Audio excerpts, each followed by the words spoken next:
Selamat pagi Ibu dan Bapak, saudara yang dikasihi Tuhan. Mari kita berdoa. Terima kasih ya Tuhan, Tuhan memperkenankan kami lagi menikmati hari Tuhan yang baru. Pimpin kami ya Tuhan dengan Roh-Mu yang kudus dalam membaca dan merenungkan firman-Mu pada pagi ini. Ampuni dosa kami, dalam Yesus Kristus kami bersyukur dan bermohon. Amin.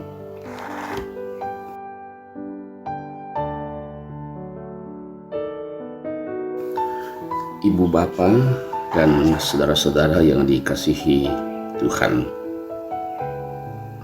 tema khotbah pada minggu kebangkitan Kristus ini adalah bersukacita dan bersaksilah.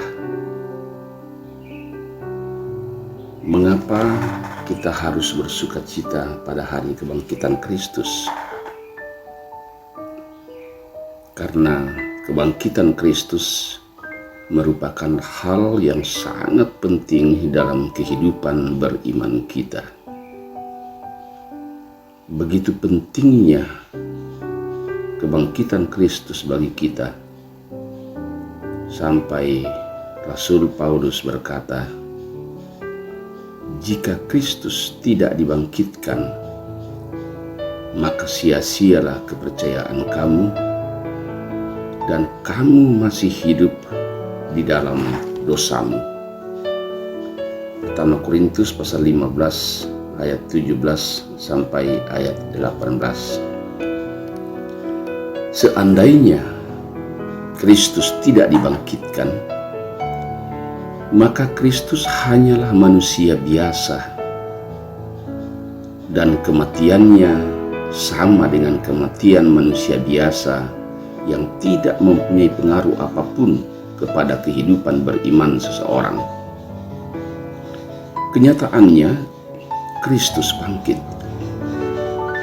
Kebangkitannya merupakan pembuktian bahwa Kristus adalah Allah sejati yang menjadi manusia sejati.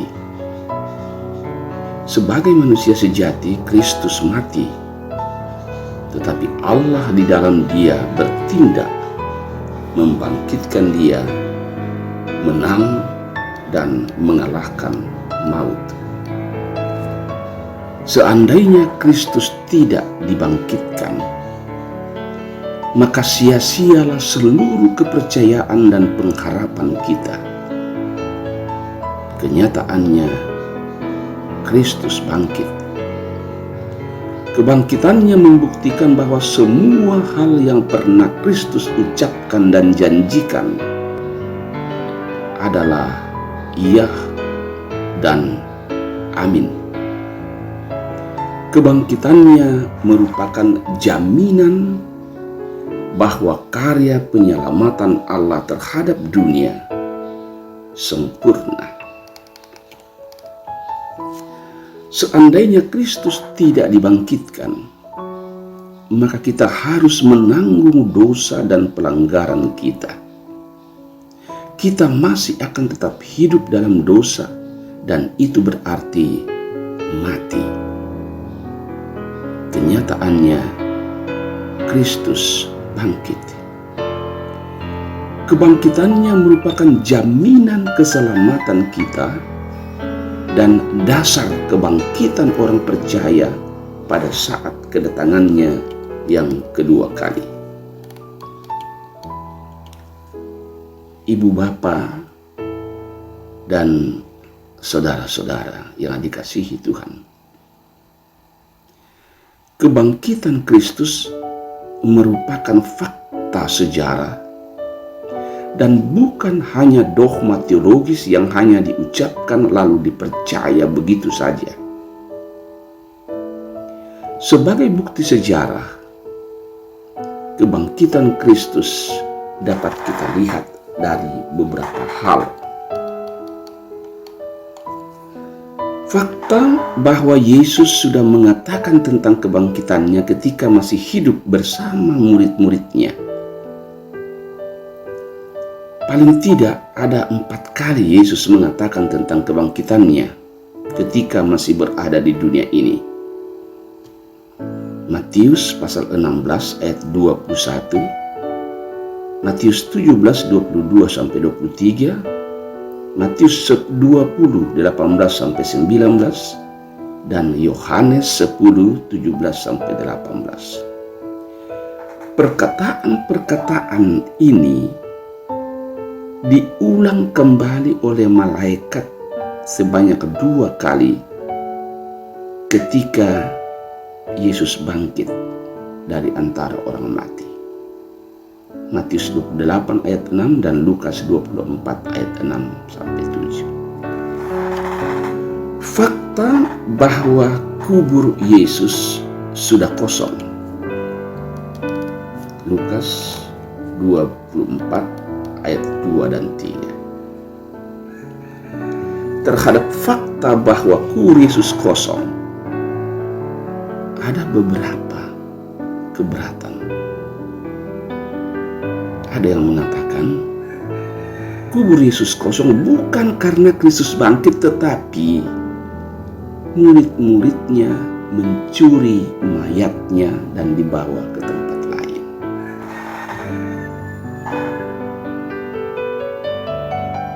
Apakah mungkin murid-murid mencuri mayat Yesus? Jangankan mencuri, kenyataannya ketika Yesus mati, murid-muridnya ketakutan dan berkumpul dalam suatu ruangan, mengunci pintu ruangan. Jangankan mencuri, bicara saja, murid-muridnya sudah takut. Keberatan yang kedua, ada yang mengatakan ibu-ibu yang datang ke kubur pada waktu kebangkitan datang ke kubur yang salah. Jadi mereka datang bukan kepada kubur Yesus, tetapi ke kubur yang memang sudah kosong. Perlu kita ketahui bahwa ibu-ibu yang datang ke kubur Yesus pada waktu kebangkitannya adalah ibu-ibu yang hadir pada saat Yusuf dari Arimatea dan Nikodemus menguburkan Yesus. Jadi mereka tahu persis di mana kubur Yesus. Tidak mungkin mereka salah.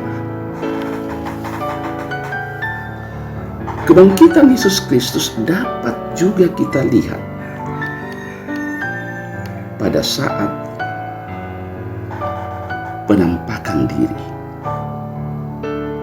Ada 10 kali Yesus menampakkan diri setelah bangkit dari antara orang mati.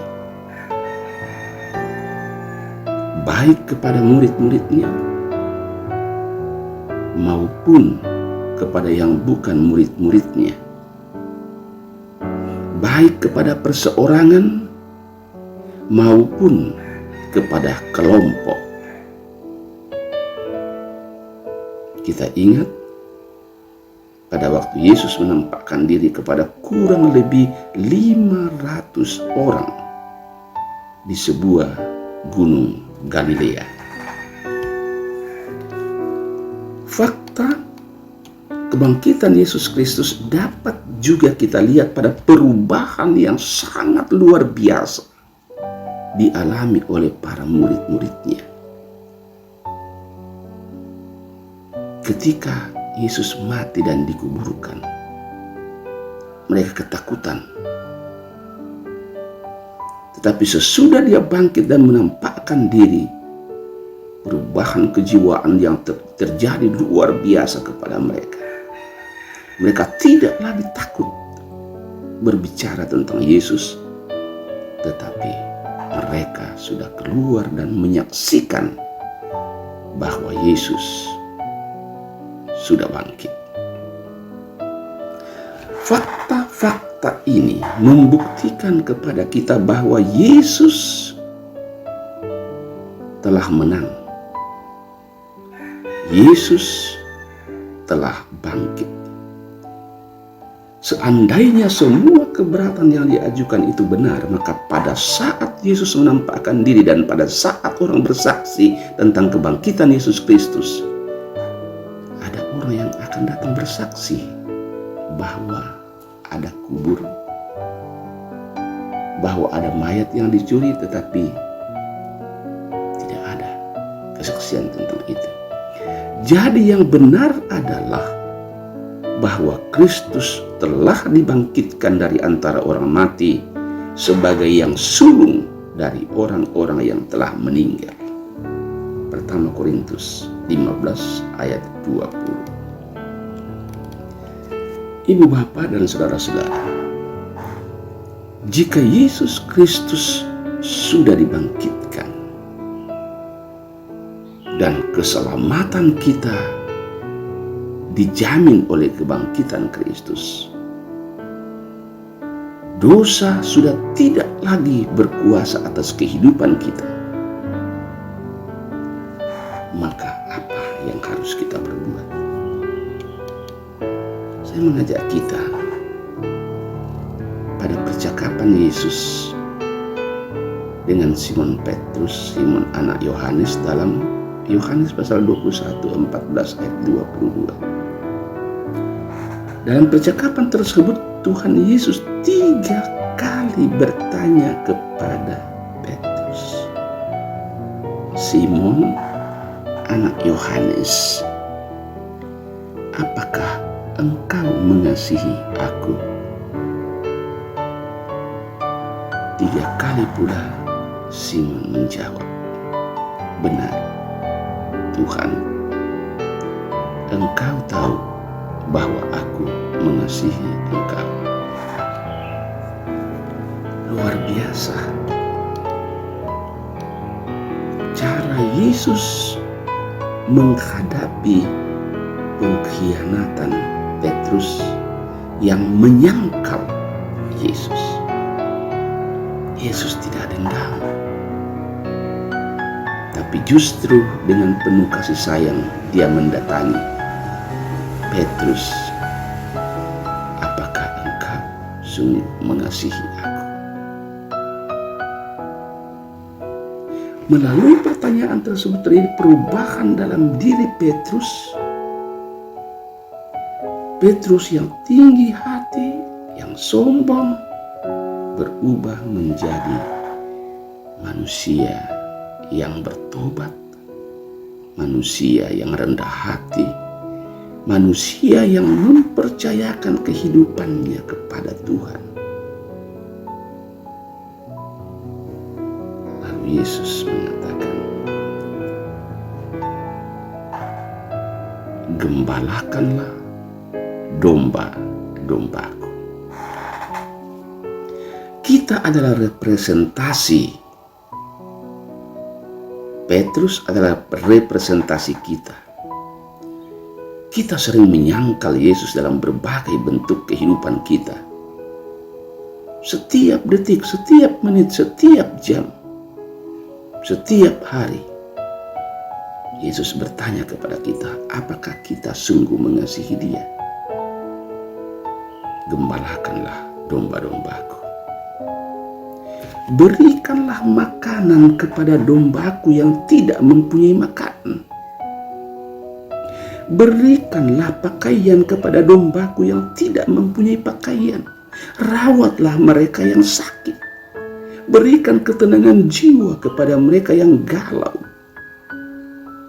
Sehingga melalui kita, orang lain merasakan bahwa Yesus sudah bangkit. Amin. Mari kita berdoa. Terima kasih banyak ya Tuhan. Tuhan sudah bangkit dari antara orang mati. Dan itu berarti keselamatan kami terjamin. Tuntun kami dan sertai kami di dalam mengekspresikan makna kebangkitan ini dalam kehidupan kami, dalam menyatakan kasih-Mu kepada sesama kami. Ajar kami untuk senantiasa merendahkan diri di hadapan Tuhan dan menyaksikan tentang kebangkitan-Mu di dalam kehidupan kami. Dalam Yesus Kristus kami bersyukur dan bermohon kepadamu. Amin. Selamat pagi, selamat menikmati makna kebangkitan Tuhan kita Yesus Kristus.